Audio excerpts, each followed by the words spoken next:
آپ حروف کو چینج کر کے اس کی مختلف مثالیں بنا کر پڑھ سکتے ہیں. جیسا حو، بالکل اتنی ہی مقدار جتنی کھڑی حرکات کی مقدار ہوتی ہے اتنی ہی مقدار مدہ کی بھی ہوتی ہے. اسی طرح سے یا مدہ کی صورت میں یا پر جزم ہو، اس کے پچھلے حرف پر زیر ہو تو یا مدہ بن جائے گی. اس کی بھی یہی مثالیں ہیں، بی، قی، شی، می. پریکٹس کے جو ہمارے الفاظ ہیں وہ ہیں یخادعون. اب اسی طرح سے انہیں مختلف حصے کریں. یوخا، حرکات کو نہ کھینچیں، کھڑی حرکات کو کھینچیں. یخادعون، یخادعون، یخادعون. اگلا لفظ ہے مستصرخین.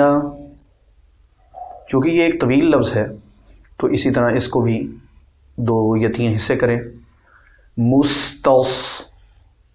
مستس، سین اور صاد دونوں سخت حروف میں ہیں، لیکن ان میں یہ فرق ہے کہ صاد سخت کے ساتھ ساتھ موٹے حروف میں بھی ہے. تو سین کو باریک رکھیں، سخت پڑھیں، اور صاد کو سختی کے ساتھ موٹا کریں.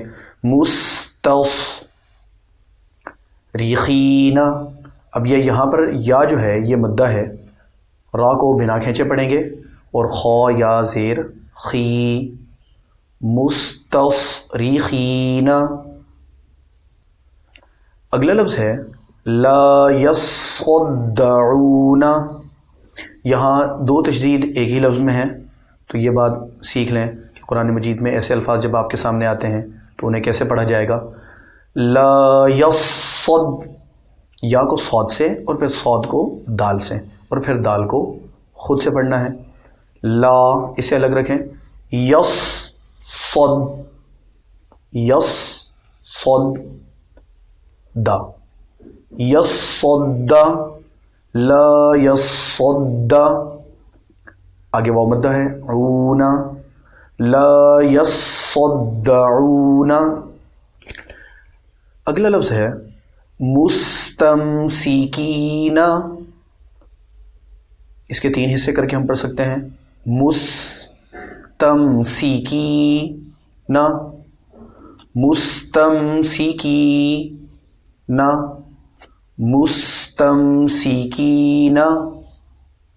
یہاں سین کو سختی کے ساتھ ادا کرنا ہے تاکہ سا سے اس کی مماثلت نہ ہو، اور حروف مدہ یعنی یا مدہ کو کھینچ کر پڑھیں گے اور آخر میں نون کو بنا کھینچے پڑھیں.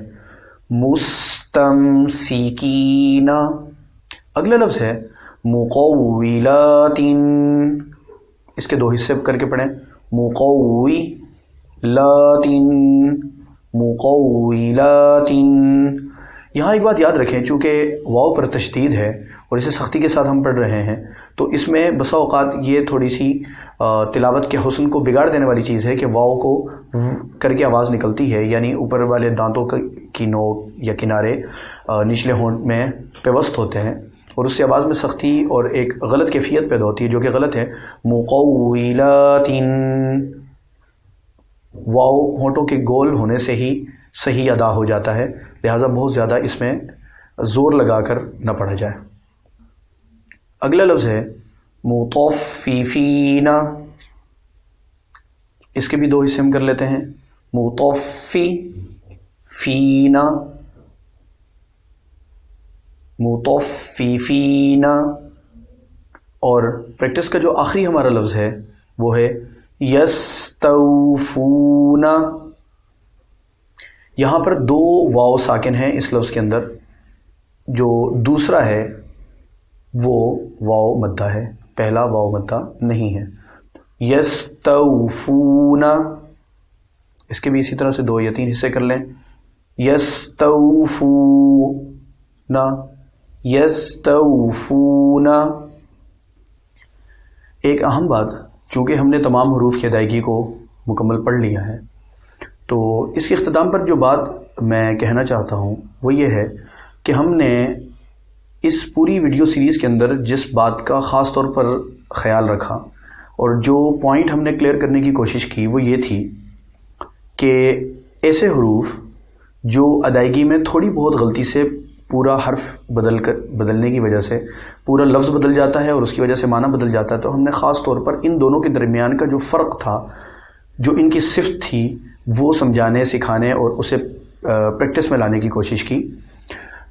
چونکہ تجوید ایک مکمل تفصیلی ایک علم ہے اور اس میں بہت گہرائی بھی ہے، تو حروف کا اپنے مخارج سے صحیح طور پر ادا نہ ہونا معنی میں بگاڑ کا باعث نہیں بنتا، بلکہ حروف یا الفاظ کا پوری طرح سے بدل جانا معنی میں بگاڑ کا باعث بنتا ہے۔ تو ہم نے باقی حروف کی ادائیگی میں زیادہ زور اس لیے نہیں دیا کہ ان کی صفت اور ان کو صحیح ادا کرنا ہے، ضروری ہے اور آپ کوشش بھی کریں، لیکن خاص طور پر ان حروف کی ادائیگی کو بالکل درست کرنے کی کوشش کریں، ان میں کسی بھی قسم کی رعایت نہ برتیں کہ جن کی ادائیگی میں تھوڑا سا بھی فرق آنے سے وہ حرف کسی دوسرے حرف سے بدل جاتا ہے اور اس کی وجہ سے لفظ بدلنے کی وجہ سے معنی میں تبدیلی آ جاتی ہے۔